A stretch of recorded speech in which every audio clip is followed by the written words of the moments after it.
Raúl, ¿por qué no platicas sobre lo que se votó ayer en la Cámara de Diputados y que se había votado en la Cámara de Senadores para que todas y todos comprendan de qué se trata?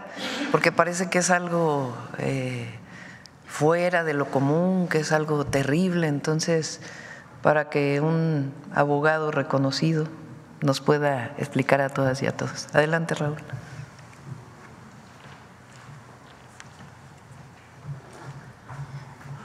Con mucho gusto, con su venia, señora presidenta, un honor.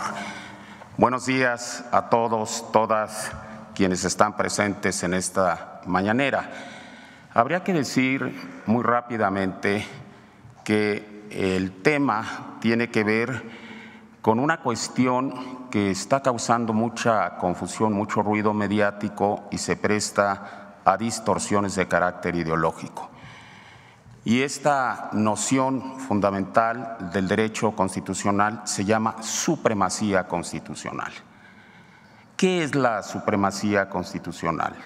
Habrá que decir, en palabras llanas, que es una categoría jurídica de carácter superior, que tiene carta de naturalización, que tiene hondas raíces tanto en la teoría, en la doctrina jurídica, en la interpretación judicial, y en nuestro artículo 133 constitucional.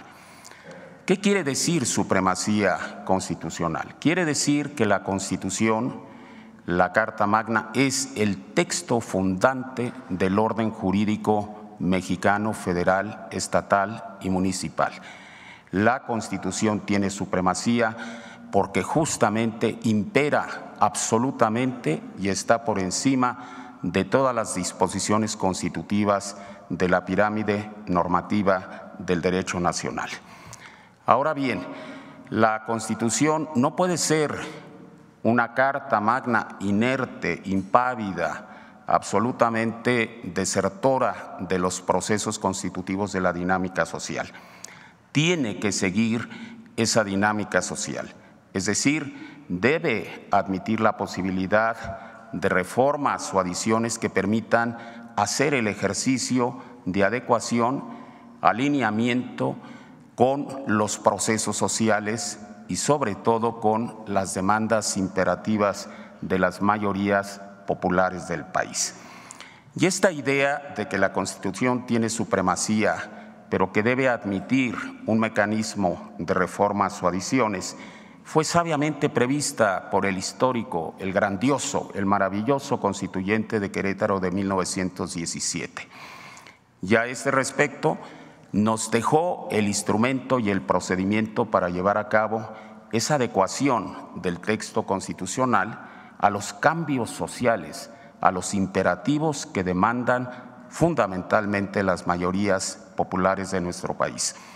Y así fue como en el artículo 135 de nuestra Carta Magna, que no ha sufrido modificación alguna desde su promulgación el 5 de febrero de 1917, se consagran el órgano y el procedimiento para llevar a cabo reformas o adiciones a la Carta Magna.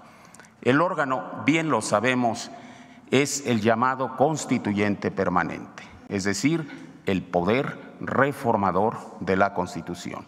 Y el procedimiento previsto ahí mismo en el artículo de referencia 135 es el procedimiento complejo que vincula, que conecta y articula al Congreso de la Unión a través de mayorías calificadas y a las legislaturas de los estados mediante la conjugación de la mayoría simple.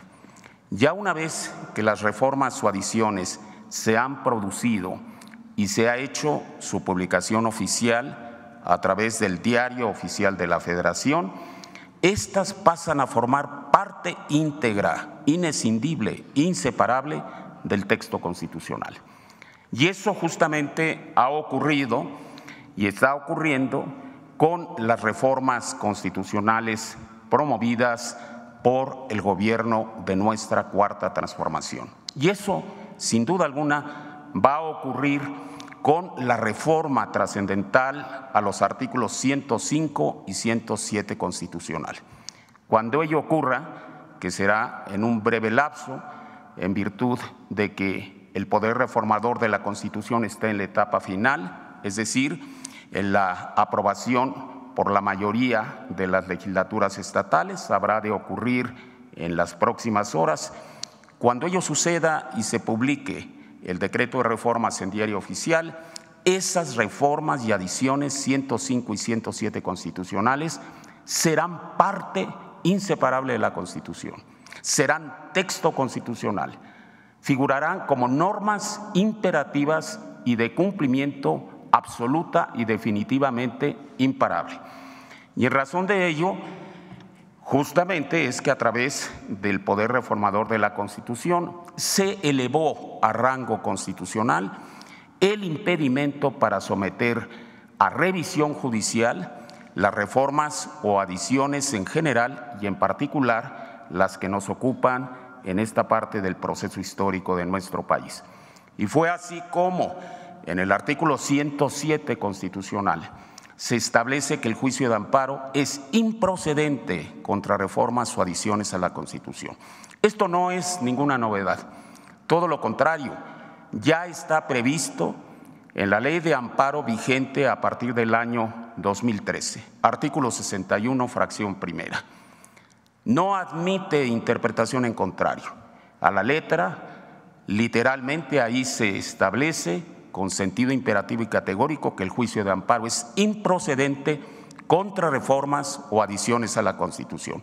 Lo que se hace ahora es simplemente visibilizar en la norma constitucional lo que ya existe como criterio legislativo e interpretación, incluso por el propio Tribunal Supremo de nuestro país. Cito rápidamente para concluir una contradicción importantísima que está siendo hoy en día obviada, omitida, quisiera pensar imprudencialmente y no dolosamente, por los ministros de la mayoría de la Corte.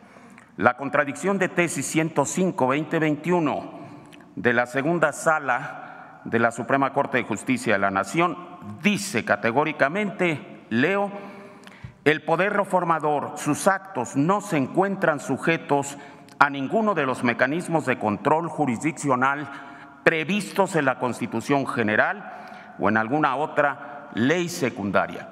Lo que hace esta reforma es elevar a rango constitucional, reconocer en la Carta Magna lo que ya existe como realidad jurídica y como obligación a seguir por parte de los tribunales. Y lo dispuesto en el 107 se replica, se traslada, se homologa al 105 en relación a las controversias y acciones de inconstitucionalidad. El principio que aplica a estos medios del derecho procesal constitucional es exactamente el mismo e igualmente válido. Los actos del poder reformador son actos soberanos y, como lo ha dicho la propia Corte en esta jurisprudencia por contradicción de tesis del 2021, no son susceptibles de impugnación alguna. Es cuanto, señora presidenta.